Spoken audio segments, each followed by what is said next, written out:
I think success at MPA is just being a good student. It's getting the work done, it's doing the work to the best you can, and it's taking something away from it. As someone that's been here for a long time, when I see someone new here and watching them develop over a couple of years, I really see more of a sense of purpose. You know, that you're not just learning XYZ for the fun of it. There's a reason behind all of this, and that's to build a fuller person.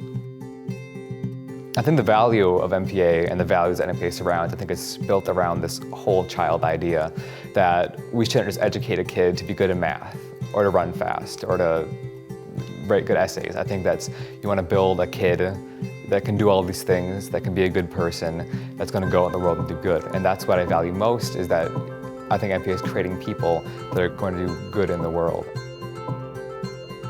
I really appreciate that. It really makes me think about myself, and hopefully other people do the same, of whether or not what we're doing in the world is making an impact, and if it's a good impact.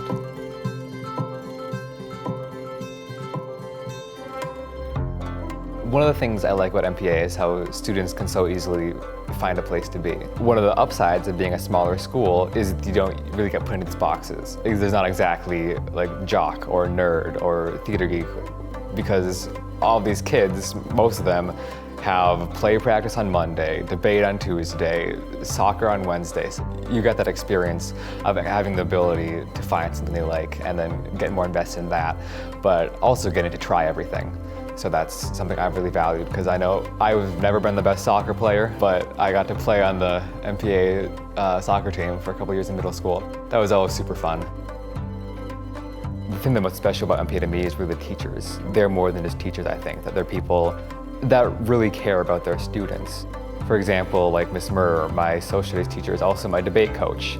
She took all the evidence that we've been finding for class and debate, and she compiled it and she edited it into a massive packet that we can use for debate. So you can really see that these people go the extra mile. And we have about, 100 teachers at MPA, and I think you're not going to find one of them that's not going to exactly like Miss Murr, that doesn't put the extra work in for their kids to make sure that they're successful. I've just really appreciated being able to go to MPA. We're always talking about something interesting, and there's never really a dull moment where I was thinking, oh, I wish I could be at home doing XYZ. I'm always thinking, wow, this is fun.